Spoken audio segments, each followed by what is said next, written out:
students, welcome back to English class. The last class we had discussed the story The Snake and the Mirror.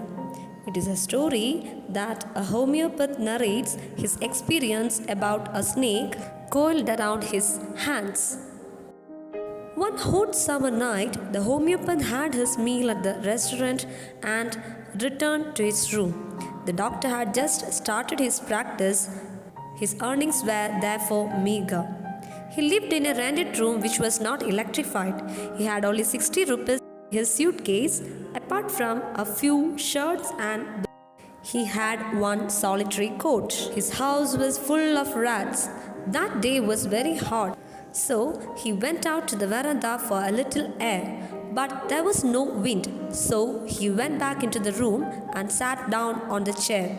Then he took a book under the table and opened it. On the table, a lamp, a large mirror, and a small comb were there. Let's move to the rest of the story. When a mirror is near, we feel tempted to look into it. Like that, homeopath took a look into the mirror.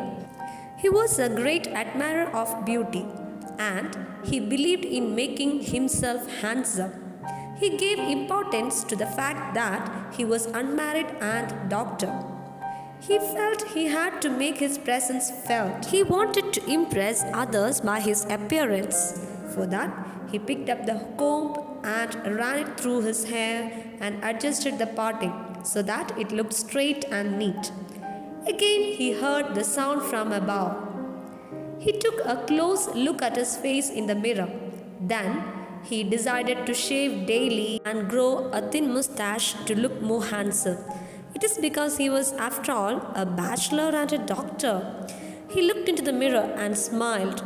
It was an attractive smile. He made another earth-shaking or important decision. He would always keep that attractive smile on his face to look more handsome. It is because he was a bachelor and a doctor. Again come that noise from above. He got up, lit a bidi, and walked up and down the room. Then another lovely thought came to his mind. He had thought about the kind of person he would want to marry.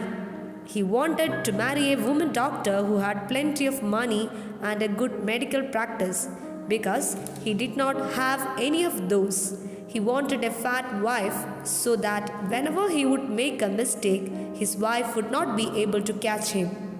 With such thoughts, he sat on the chair in front of the table. There were no more sounds from above. Suddenly, there came a sound of something as if a rubber tube had fallen to the ground. He thought that there was nothing to worry about. He turned around and took a look. Suddenly he saw a fat snake wriggled over the back of the chair and landed on his shoulder. The snake's landing on him and his turning were happening at the same time. What will be the next? Will the snake bite or not? We'll see it in the next class. Let's move to the glossary. Tempt, to attract to do something. Earth-shaking, of great importance. Paced, walked. Resumed, started again.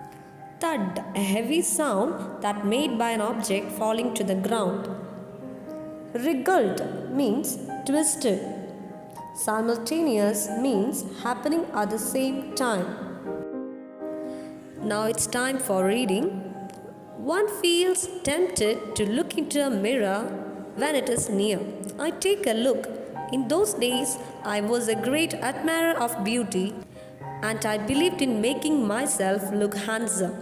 I was unmarried and was a doctor. I felt I had to make my presence felt. I picked up the comb and ran it through my hair and adjusted the parting so that it looked straight and neat.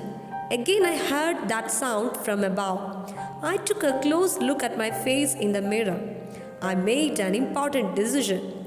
I would shave daily and grow a thin mustache to look more handsome. I was, after all, a bachelor and a doctor. I looked into the mirror and smiled. It was an attractive smile. I made another earth-shaking decision.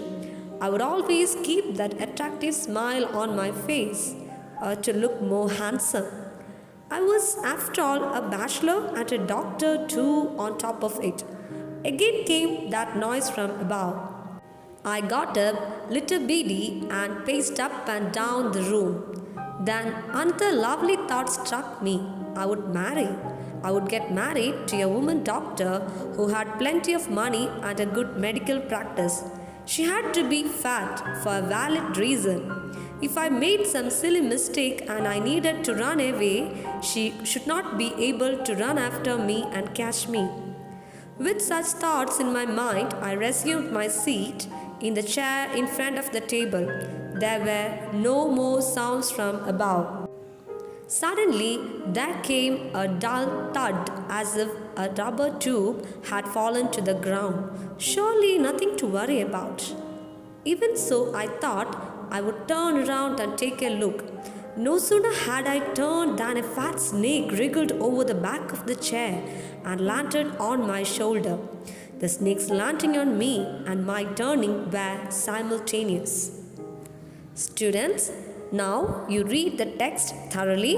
If you have any doubts, please ask me. Thank you.